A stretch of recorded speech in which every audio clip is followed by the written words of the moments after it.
Hi, in this video I'll explain you how to set up the sequence of events, which is basically the SOE. So over here, as you see, this is the RSLogix project, and so over here the only configuration you need to do is under this tab. So it's very similar to the database, except this one is basically on your command, so a certain set of data objects you can read on your command, so basically hence the name sequence of event. So over here I'll show you for boolean and integer. Okay, so this is the tag that you need to trigger in order to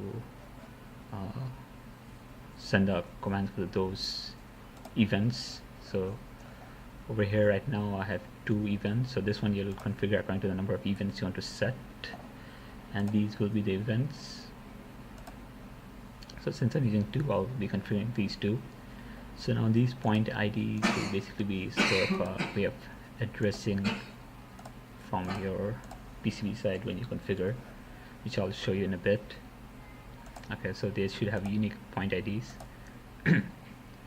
And this SD val is basically the value for this data object. So this point ID, this is the value it will contain. So this is boolean, it will only be 1 or 0. So now let me show you. Okay, so the integer is pretty much the same. Okay, so I've set up these 2, and these 2 are I have listed the values for these 2, so it's like 8877. So from the PCB side, okay, so instead of DB you go to the data SOE, and then you need to add the data objects.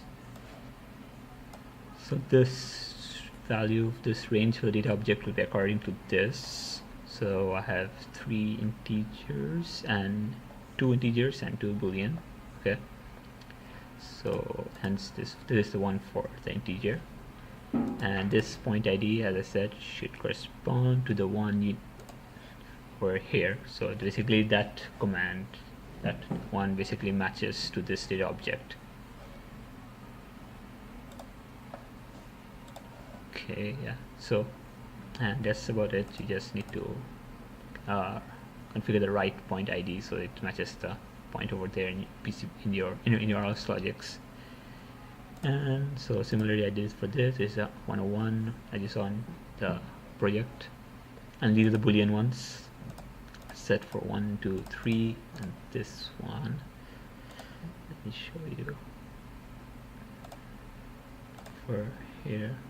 Okay, so I set them as I assigned it. You can assign what you want. Okay, so now I'm using this client, so you have a different client. Or as always, you need to, once you configure this, you'll need to export the CID file.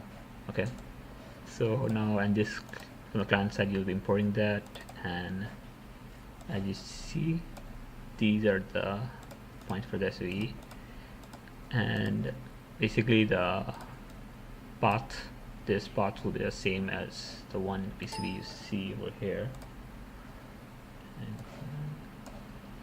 this path will be the same, so it corresponds to that data object.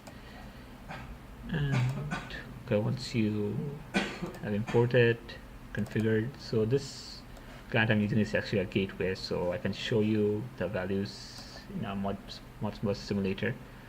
So I'm just writing them to registers. So the booleans also I'm writing registers because I can only write into register. So now let me show you the result. So these 2 are the integer values. Okay, so this is 8877. So now if I change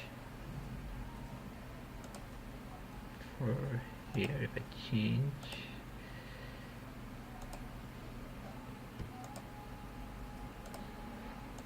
okay, so let's say I put these 2 values. Okay, so you won't see it actually reflecting, so this one is only changing once you trigger it. So now if I trigger, you should be able to see it change. See over here it changed. So now the boolean ones I'm writing over here. Okay, now you see 0, 0,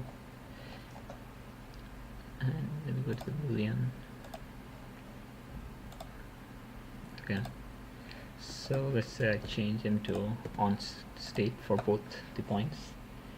If you go to the output, you don't really see it reflecting. Similarly, you just need to trigger it and you should be able to see it pop up over here. And so for each block, you'll have 24 events that you can configure. Same for each data. That's all. Thank you.